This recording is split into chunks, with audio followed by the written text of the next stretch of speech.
नमस्कार, स्वागत है आपका दिल्ली एनसीआर दिन भर में आपके साथ। मैं हूं मुकेश गुप्ता। ये बुलेटिन की शुरुआत करते हैं। सबसे पहले एक नजर डाल लेते हैं अभी तक की हेडलाइंस पर। पीएम के आश्वासन के बाद किसान आंदोलन के भविष्य को लेकर संयुक्त किसान मोर्चा की बैठक, कई मुद्दों पर हुई चर्चा।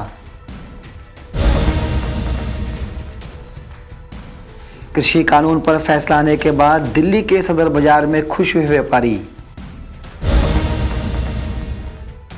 राजधानी के बुराड़ी में शराब की दुकान खोलने का विरोध, धरने पर बैठी महिलाएं। दिल्ली एनसीआर में सांस लेना साबित हो रहा है जानलेवा, बेहद खराब श्रेणी में पहुंचा AQI। और सांसद गौतम गंभीर ने लॉन्च की टीम जर्सी। 50 लाख रुपए के पुरस्कार के लिए भिड़ेंगे 10 टीम के खिलाड़ी। अब खबरें विस्तार से। प्रधानमंत्री नरेंद्र मोदी ने तीनों कृषि कानून वापस लेने की घोषणा कर दी, जिसके बाद किसान खुश नजर आ रहे हैं। हालांकि अभी भी किसानों के आंदोलन को लेकर भविष्य क्या होगा, इस पर मंथन लगातार जारी है। हालांकि सरकार किसानों से आंदोलन खत्म करने की अपील कर चुकी है, तो वहीं दूसरी तरफ संयुक्त किसान मोर्चा किसानों के भविष्य को ध्यान में रखते हुए अभी भी कुछ नई रूपरेखाओं पर विचार कर रहा है। अंदोलन चल रहा है, ਉਹਦੇ ਸੰਬੰਧ ਵਿੱਚ ਉਹਨਾਂ ਨੇ ਮੀਡੀਆ ਤੇ ਬਿਆਨ ਦੇ ਕੇ ਇਹ ਗੱਲ ਕਹੀ ਹੈ ਕਿ ਮੈਂ ਤਿੰਨੇ ਖੇਤੀ ਵਿਰੋਧੀ ਕਾਨੂੰਨ ਜਿਹੜੇ ਆ ਇਹ ਇਸ ਮਹੀਨੇ ਦੇ ਵਿੱਚ ਜੋ ਪਾਰਲੀਮੈਂਟ ਸੈਸ਼ਨ ਚੱਲ ਰਿਹਾ ਇਹਦੇ ਵਿੱਚ ਰੱਦ ਕਰਾਂਗਾ। ਇਹ ਵੀ ਉਹਨਾਂ ਐਲਾਨ ਕੀਤਾ ਹੈ ਤੇ ਇਹਦੇ ਵਿੱਚ ਮੈਂ ਇਹੀ ਕਹਾਂਗਾ ਕਿ ਜੇ ਕਿਤੇ ਪਹਿਲਾਂ ਇਹ ਕੀਤੇ ਹੁੰਦੇ ਤੇ ਜਿਹੜੇ ਸਾਡੇ 700 ਤੋਂ ਵੱਧ ਇੱਥੇ ਦਿੱਲੀ ਬਾਰਡਰਾਂ ਦੇ ਉੱਤੇ ਕਿਸਾਨ ਸ਼ਹੀਦ ਹੋਏ ਨੇ ਤੇ ਇੱਥੇ 26 ਜਨਵਰੀ ਜਿਸ ਤਰ੍ਹਾਂ ਨਵਨੀਤ ਦੀ ਸ਼ਹੀਦੀ, ਬਾਬਾ ਰਾਮ ਸਿੰਘ ਸਿੰਘੜੇਵਾਲ ਦੀ ਸ਼ਹੀਦੀ, ਲਖੀਮਪੁਰ ਖੀਰੀ ਦੇ ਵਿੱਚ ਗੱਡੀਆਂ ਥੱਲੇ ਜਿਹੜੇ ਸੀ ਉਹ ਮੰਤਰੀ ਦੇ ਬੇਟੇ ਵੱਲੋਂ ਸ਼ਹੀਦ ਕੀਤੇ ਗਏ, ਟਿੱਕਰੀ ਬਾਰਡਰ ਦੇ ਉੱਤੇ ਸਾਡੀਆਂ ਭੈਣਾਂ ਸ਼ਹੀਦ ਕੀਤੀਆਂ ਗਈਆਂ। ਇਸ ਤੋਂ ਪਹਿਲਾਂ ਪੰਜਾਬ 'ਚ ਵੀ ਬਹੁਤ ਸਾਰੇ ਸ਼ਹੀਦ ਹੋ ਗਏ। ਇਹ ਨਾ ਹੁੰਦੇ ਫਿਰ ਵੀ ਇਹ ਗੱਲ ਕਹਾਂਗੇ ਕਿ ਦੇਰ ਆਏ ਦਰੁਸਤ ਆਏ। ਪਰ ਇੱਕ ਗੱਲ ਇਹ ਸਾਡੇ ਤੇ ਲੋਕ ਸਵਾਲ ਕਰ ਰਹੇ ਨੇ ਵੀ ਹੁਣ ਤੁਸੀਂ ਇੱਥੇ ਕਿੰਨਾ ਚਿਰ ਬੈਠੋਗੇ।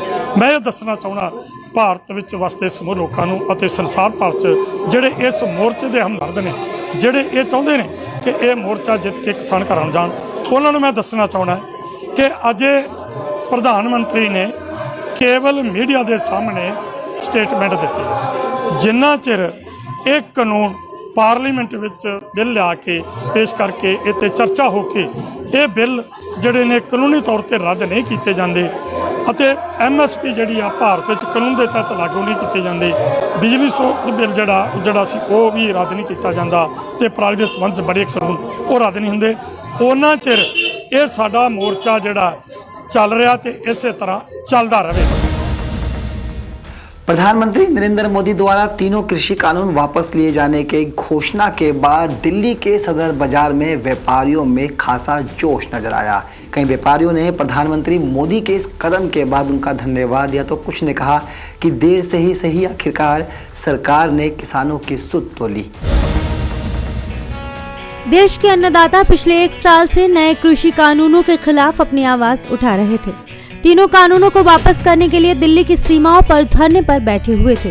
1 साल का समय बीत जाने के बाद शुक्रवार को गुरु नानक देव जी के पर्व पर प्रधानमंत्री मोदी देश के सामने आए और कानूनों को रद्द करने का ऐलान किया। इस ऐलान को सुनने के बाद दिल्ली सदर बाजार के व्यापारियों ने जनता में मिठाइयाँ बांटी। किसानों की नहीं, पूरे देश की जीत हुई है, क्योंकि इस पे पूरे देश की नजर थी और पूरे देश की दुआएं थी कि किसानों के साथ पूरा देश का समर्थन था। आज जिस प्रकार माननीय प्रधानमंत्री जी ने ये निर्णय लिया गुरुपुरब के उपलक्ष्य पर, मैं उनका आभार व्यक्त करता हूं, क्योंकि इस प्रकार उन्होंने निर्णय लेकर सबको चुका नहीं दिया है। खुशी की लहर आ गई है पूरे देश में। देखिए, किसान कोई हमारे ये नहीं है कोई हमारे विरोधी है या कुछ है, वो देश की एक रीढ़ की हड्डी है। अगर वो रीढ़ की हड्डी ही टूट जाएगी तो देश कैसे चल पाएगा। प्रधानमंत्री जी ने जिस प्रकार सुबह सुबह गुरुपुरब की बधाई देते हुए ये निर्णय लिया कि इस प्रकार हम कृषि कानून को वापसी ले रहे हैं, जो तीनों कानून वापसी ले रहे हैं, इसके लिए पूरे व्यापार समाज और सभी समाज के लोग, चाहे हिंदू हैं, मुस्लिम हैं, सिख हैं, ईसाई हैं, सब ने यहाँ पर आकर मिठाई बांटी है सदर बाजार के 12 टूटी चौक पर और एक दूसरे को बधाई दी है। ये बधाइयों का दौर पूरे देश में चल रहा है और मैं ये भी कहना चाहूंगा और भी जो इसमें दिखते हैं कुछ परेशानियां हैं, प्रधानमंत्री जी जल्दी हल करें, क्योंकि हमें विश्वास है कि हमारे माननीय प्रधानमंत्री जी पूरा देश के हित के लिए कार्य कर रहे हैं, वो आगे भी इस प्रकार की कोई भी जिस प्रकार की किसानों को लगता है कोई दिक्कत है उसको हल करेंगे। व्यापारियों ने प्रधानमंत्री का धन्यवाद किया और कहा कि देर से ही सही पर किसानों की बात मानी है मोदी जी ने। हम चाहते हैं कि किसानों को अब लिखित में दे दिया जाए ताकि किसान अपने खेतों में अनाज बोएं और देश की जनता को खाना मिल सके। दिल्ली से नमूद टाइम्स के लिए मोहम्मद इरफान की रिपोर्ट। दिल्ली सरकार की नई आबकारी नीति का राजधानी दिल्ली में कई जगह पर विरोध प्रदर्शन हो रहा है। आपको बता दें कि दिल्ली के बुराड़ी इलाके में विंध्याचली अपार्टमेंट के बाहर खोली जा रही शराब की दुकान को लेकर महिलाएं धरने पर बैठ गई है। हालांकि यहाँ के स्थानीय विधायक ने इन महिलाओं को आश्वस्त किया है कि यहाँ पर ये शराब की दुकान नहीं खुलेगी। आपको दिखाते हैं खास रिपोर्ट। देश की राजधानी दिल्ली के बुराड़ी में विंध्यश्री अपार्टमेंट के सामने महिलाएं शराब की दुकान खोलने का विरोध करने के लिए धरने पर बैठी थी। इनके विरोध प्रदर्शन को देखते हुए आम आदमी पार्टी के विधायक को खुद आकर आश्वासन देना पड़ा कि वो इस जगह पर शराब की दुकान किसी भी हाल में नहीं खोलने देंगे।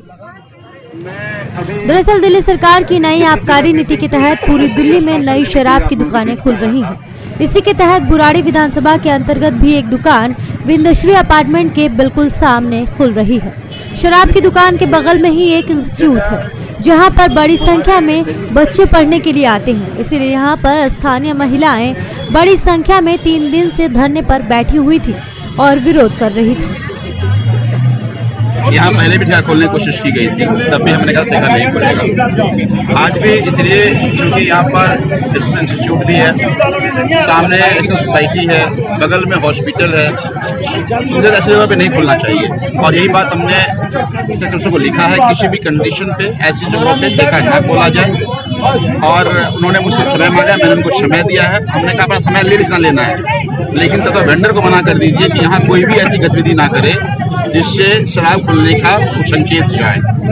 और आप जिस दिन मुझे कह देंगे बंद हो जाएगा, उस दिन हम दुकान यहाँ के जो भी ऑनर को उनको ऑफिशियली बता दिया जाए लिख करके कि यहाँ का दुकान कैंसिल कर दे, शिफ्ट कर दिया गया है। ठीक है, मैं पूरी कोशिश कर रहा हूँ या इंश्योर कर रहा हूँ कि यहाँ पर दुकान ना खोला जाए। आपकी तरफ से भी लेटर लिखे गए हैं, अब तक क्या जवाब आया है उसका? कुछ नहीं, चिट्ठी तो हमने कल ही लिखा है और हमने फोन पे उनसे मैंने बात किया था। सोसाइटी के लोगों का विरोध है और क्योंकि बगल में इंस्टीट्यूशन है तो खराब मैसेज जाएगा, इसलिए इसको ना खोला जाए। कब तक इसका लाइसेंस रद्द हो सकता है? वो एक प्रोसेस है, लाइसेंस शिफ्ट होता है, रद्द तो नहीं होता है, तो दुकान शिफ्ट हो जाएगा। तो अपन जब तक करें तब, लेकिन यहाँ ना खोले ये इंश्योर किया जाए। इसी के साथ आरडब्ल्यू के पदाधिकारी भी वहां पहुंचे और लोगों को आश्वासन दिया। विधायक ने कहा कि उन्होंने लिखित में भी इसकी शिकायत अधिकारियों को दे दी है। अधिकारियों ने भी आश्वासन दिया कि शराब की दुकान को दूसरी जगह पर शिफ्ट किया जाएगा। दिल्ली से नमूद टाइम्स के लिए अनिल कुमार की रिपोर्ट। दिल्ली एनसीआर की हवा अभी भी बेहद खतरनाक स्तर पर है। तमाम एजेंसीज की माने तो दिल्ली की आबो हवा लगातार बिगड़ रही है। हालांकि 21 से 23 नवंबर के बीच दिल्ली की हवा में कुछ सुधार होने की उम्मीद है। देखिए खास रिपोर्ट। दिल्ली और एनसीआर के लोगों को जहरीली और दमघोटू हवा में सांस लेने के लिए मजबूर होना पड़ रहा है। दिल्ली और एनसीआर के इलाकों में वायु प्रदूषण की स्थिति अब भी गंभीर बनी हुई है। सफर इंडिया के मुताबिक शनिवार को भी वायु की गुणवत्ता सूचकांक यानी कि AQI बहुत खराब श्रेणी में दर्ज किया गया। प्रदूषण का यह आलम बीते कई दिनों से यूं ही बना हुआ है। वायु गुणवत्ता की लगातार चिंताजनक स्थिति के बीच लोग यहां साफ हवा में सांस लेने के लिए तरस रहे हैं।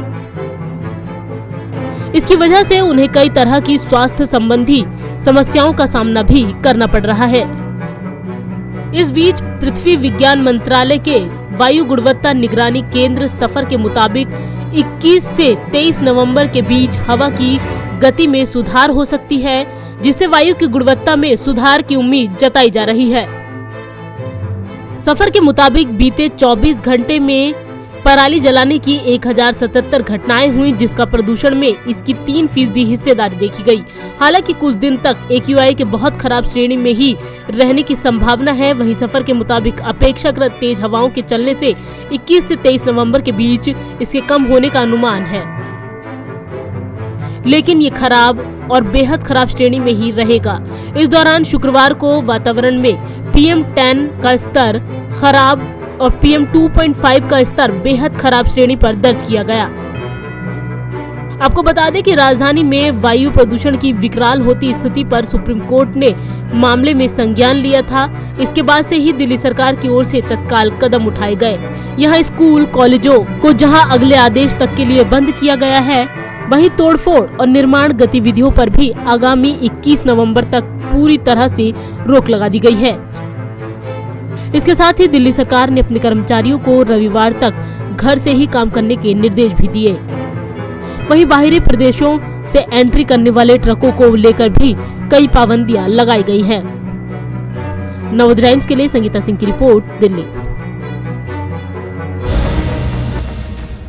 पूर्वी दिल्ली की क्रिकेट प्रतिभाओं को निखारने के लिए सांसद गौतम गंभीर द्वारा ईस्ट दिल्ली क्रिकेट लीग की शुरुआत की जा रही है। इसी को ध्यान में रखते हुए ट्रॉफी का ऑफिशियल तौर पर इनॉग्रेशन हुआ। आपको दिखाते हैं क्या है ईस्ट दिल्ली क्रिकेट लीग और कैसे जो वंचित लोग हैं या इनके बच्चे हैं वो कैसे क्रिकेट के अंदर अपना हाथ आजमा कर न सिर्फ राष्ट्रीय स्तर पर बल्कि अंतर्राष्ट्रीय स्तर पर भारत का नाम रोशन करेंगे।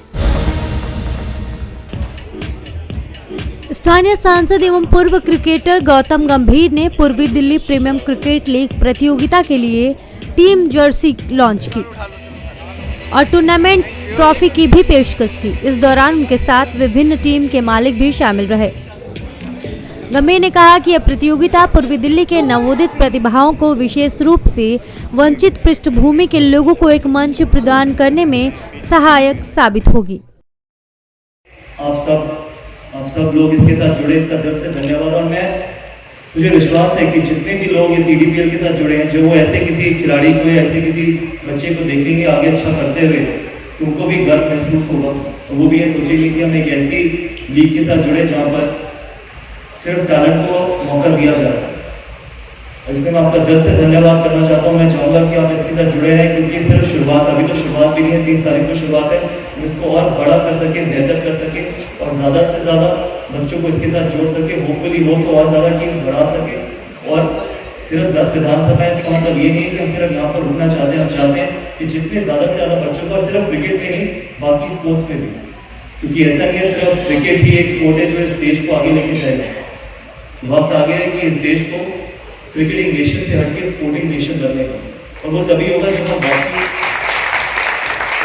बाकी खेलों में भी उतना ही महत्व देंगे जितना हम क्रिकेट को देते हैं।